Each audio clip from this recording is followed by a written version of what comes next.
Britain की PM truss का इस्तीफा। बड़ी खबर आपको बता दें, पीएम बनने के 44 दिन बाद ही लिज ट्रस ने दिया इस्तीफा। कई वुज़रा ने कैबिनेट से भी इस्तीफा दिया। तो ब्रिटेन की सियासत से जुड़ी हुई इस वक्त की बड़ी खबर आपको बता दें, ब्रिटेन की पीएम लिज ट्रस ने इस्तीफा दे दिया है।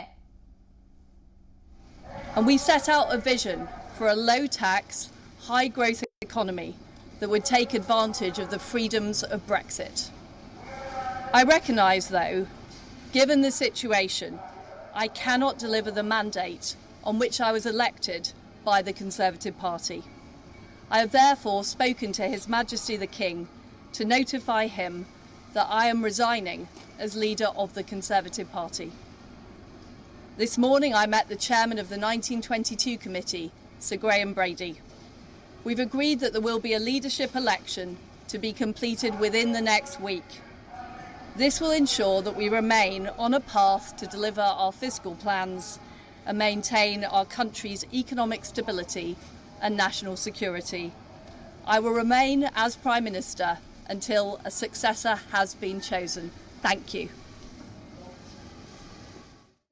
ट्रस ने अपना इस्तीफा पेश कर दिया है और इस्तीफा पेश करने के साथ साथ वो ये कहती हुई नजर आई कि वो जो भी मैंडेट रखे गए थे वुज़रा बनने के बाद, वजीर आजम बनने के बाद, वो उन्हें पूरा करने में नाकाम होती हुई नजर आ रही है। हालांकि आपको बताते चले कि लंबे अरसे तक ये काफी जद्दोजहद देखी गई कि ब्रिटेन का अगला पीएम कौन होगा और इलेक्शंस के बाद ये तय हुआ था कि लिज ट्रस ब्रिटेन की पीएम होंगी और सिर्फ 6 हफ्ते के बाद ही लिज ट्रस इस्तीफा देने पर मजबूर हो गई और उन्होंने अपनी वजह भी बताई। उन्होंने कहा कि जब तक कोई और पीएम बनने की रेस में नहीं आ जाता है तब तक वो कामकाज देखेंगी, लेकिन फिलहाल वो अपने इस्तीफे की पेशकश करती हैं। उन्होंने सीधे तौर पे कहा कि उनकी बात हो गई है मैजेस्टी से भी और साथ ही साथ कई वुज़रा से भी उन्होंने इस मामले को लेकर बात की है। लेकिन आपको बताते चले कि ब्रिटेन की पीएम लिज ट्रस ने हाल ही में पीएम का ओहदा संभाला था और अब सिर्फ 6 हफ्ते के अंदर ही यानी पीएम बनने के 44 दिन के बाद ही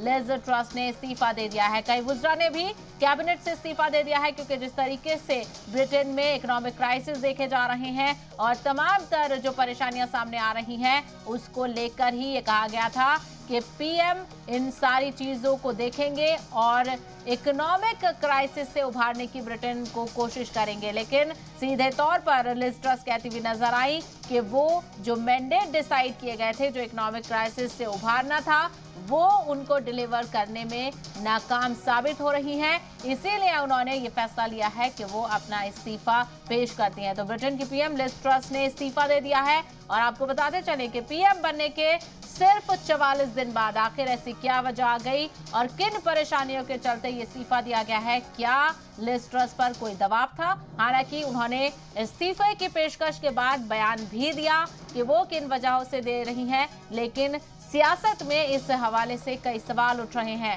और कई वुज़रा ने भी लिज ट्रस की कैबिनेट से इस्तीफा दिया है। तो बड़ी जानकारी ब्रिटेन की सियासत को लेकर। ब्रिटेन की सियासत में एक बार फिर से सियासत शुरू हो गई है, एक बार फिर से कई सवाल खड़े हो रहे हैं क्योंकि हाल ही में हमने देखा था कि किस तरीके से लंबे इंतखाबी चीजों के बाद लिज ट्रस को वज़ीर आज़म बनाया गया था, लेकिन सिर्फ 6 हफ्ते के बाद ही उनकी सरकार खतरे में आ गई और माना यह जा रहा है कि कई मुद्दों को लेकर क्या लिज ट्रस पर दबाव बनाया जा रहा था, क्या इसी के पेश नजर लिज ट्रस ने अपना इस्तीफा दे दिया है। तो वहीं अब कौन होगा ब्रिटेन का अगला पीएम, क्योंकि हमने चुनावी नतीजों में देखा था भारतीय मूल के ऋषि सुनक भी इस रेस में काफी आगे चल रहे थे, लेकिन जीत हुई लिज ट्रस की और वो ब्रिटेन की पीएम बनी। लेकिन अब उन्होंने इस्तीफे की पेशकश कर दी है और जब तक उनका दूसरा पीएम नहीं आ जाता है तब तक वो कामकाज को संभालेंगे, लेकिन फिलहाल उन्होंने अपने इस्तीफे की पेशकश कर दी है। तो बड़ी जानकारी ब्रिटेन की सियासत से आपको बता दें